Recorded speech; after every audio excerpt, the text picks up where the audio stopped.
പെണ്ണൊന്നും കണ്ടതാടാ മനുഷ്യർക്ക് തകരുണ്ട് അനുഭവം കൊണ്ട് പറയാം. താനൊക്കെ ആദ്യം പോയി കെട്ടും ചെയ്യും, കെട്ടാൻ പോണവരെ നിരുത്സാഹപ്പെടുത്താല്ലേ? താനൊക്കെ കൊതി പിടിച്ച് കല്യാണം കഴിക്കും. ഞാൻ പറഞ്ഞ സത്യമാണല്ലോ ഞാൻ കാണിച്ചു തരാം. നീ ഒന്ന് വിളിച്ചിട്ട് കല്യാണം വേഗം നന്നായി. ഇനി എന്റെ ശല്യം കുറയല്ലോ. എന്തോ ശല്യമായിരുന്നു. കല്യാണം കഴിഞ്ഞ ഒരു കൂട്ടുകാരൻ ഇച്ചിരി പ്രൈവറ്റ് കൊടുക്കണ്ടേ? നൻപൻ അത്ര നൻപൻ വയറുമ്പ 2 കാലും കൊളത്തിട്ട് വന്നോളൂ. നമ്മൾ ഹണിമൂൺ വരാൻ വന്നില്ലേ? അതപ്പന്റെ കാറല്ലേ, നമുക്കൊന്നും കാർ ഓടിക്കാറില്ലല്ലോ. ഒരാളുടെ മുഖം കണ്ടു കഴിഞ്ഞാൽ മനസ്സിലാക്കേണ്ട അവർക്ക് താല്പര്യമില്ല എന്നുള്ളത്. ഇതൊരു മാതിരി. അതെ ഇന്നാവും എന്റെ വീട്ടിലേക്ക്. എന്തിന് നമ്മൾ ഇവിടെ ഇല്ലാന്ന് പറ. നിങ്ങൾക്ക് എന്നെ വെച്ച് വേണം ഞാൻ കിടന്ന് കഷ്ടപ്പെടുക. അത് വീട്ടിൽ തന്നില്ല ചോദിക്കാൻ. ചായ എടുക്കട്ടെ? ഇത് പുറത്തെടുത്തിട്ടുള്ളേ ആദ്യം വിളിക്ക്. വാ, 20 തേങ്ങാപ്പാലുണ്ട്.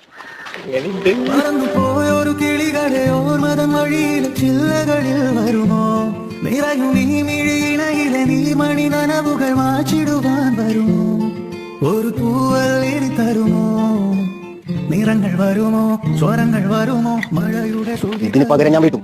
ഞാനൊരു കല്യാണം കഴിച്ചു, നിന്നെ ഞാൻ വീട്ടിൽ വിളിച്ചു വരുത്തി. നിന്നെ എന്റെ പെണ്ണിനെ കൊണ്ട് ആട്ടും. ഒരു ദിനം കനവിൻ